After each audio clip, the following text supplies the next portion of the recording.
നമസ്കാരം. പ്രധാന വാർത്തകൾ.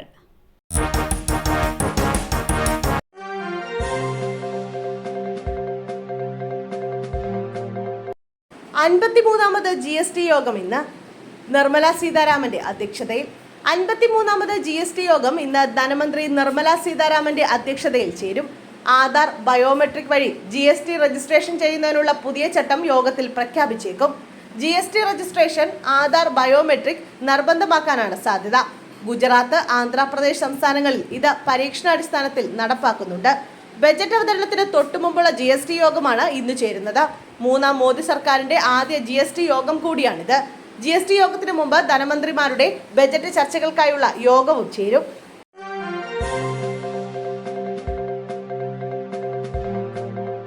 സംസ്ഥാനത്ത് ഇന്ന് അതിശക്തമായ മഴയ്ക്കും കാറ്റിനും സാധ്യത.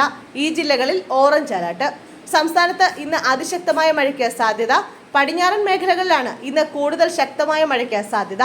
ഇടുക്കി, മലപ്പുറം, കോഴിക്കോട്, വയനാട്, കണ്ണൂർ, കാസർഗോഡ് ജില്ലകളിൽ ഓറഞ്ച് അലർട്ട് പ്രഖ്യാപിച്ചിട്ടുണ്ട്. മഴയ്ക്കൊപ്പം ശക്തമായ കാറ്റുമുണ്ടാകുമെന്നും കാലാവസ്ഥാ നിരീക്ഷണ കേന്ദ്രം മുന്നറിയിപ്പ് നൽകി. നാളെ എല്ലാ ജില്ലകളിലും മഴ മുന്നറിയിപ്പുണ്ട്.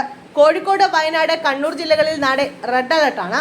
കേരള തീരത്ത് ഉയർന്ന തിരമാലകൾക്ക് സാധ്യതയുള്ള സാഹചര്യത്തിൽ മത്സ്യബന്ധനത്തിന് വിലക്ക് ഏർപ്പെടുത്തിയിട്ടുണ്ട്.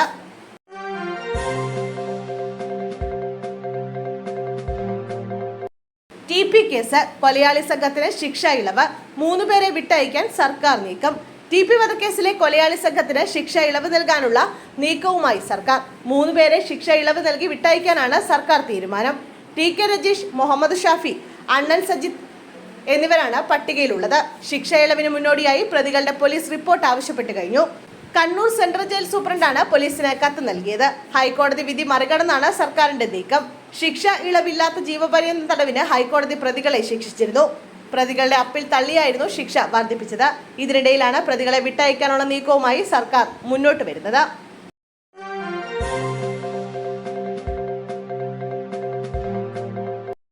8 വയസ്സുകാരി നേരിട്ടത് ക്രൂരപീഡനം. യുവാവ് അറസ്റ്റിൽ.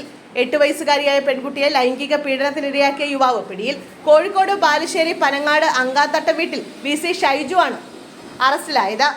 ഒരാഴ്ച മുമ്പാണ് പെൺകുട്ടി ക്രൂരമായ പീഡനത്തിന് ഇരയായത്. സ്കൂളിലെത്തിയ പെൺകുട്ടിക്ക് അസ്വസ്ഥത അനുഭവപ്പെട്ടതിനെ തുടർന്ന് സ്കൂൾ അധികൃതർ ബാലുശ്ശേരി പോലീസിൽ വിവരം അറിയിക്കുകയായിരുന്നു. തുടർന്ന് പോലീസ് കുട്ടിയുടെ മൊഴി രേഖപ്പെടുത്തിയ ശേഷം ഷൈജുവിനെ അറസ്റ്റ് ചെയ്യുകയായിരുന്നു.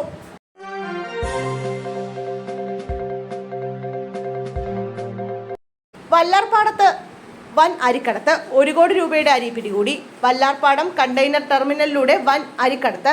3 കണ്ടെയ്നറുകളായി കടത്തിയ 1 കോടി രൂപയുടെ അരിയാണ് പിടിച്ചെടുത്തത്. കസ്റ്റംസ് ഇന്റലിജൻസ് ആണ് അരിക്കടത്ത് പിടിച്ചത്. ഉപ്പ് എന്ന വ്യാജേനയായിരുന്നു വല്ലാർപാടം കണ്ടെയ്നർ ടെർമിനൽ വഴി അരി കടത്തിയത്. കയറ്റുമതിക്ക് നിരോധനമുള്ള അരിയാണ് കടത്താൻ ശ്രമിച്ചത്. UK-യിലേക്കായിരുന്നു അരി കടത്താനിരുന്നത്.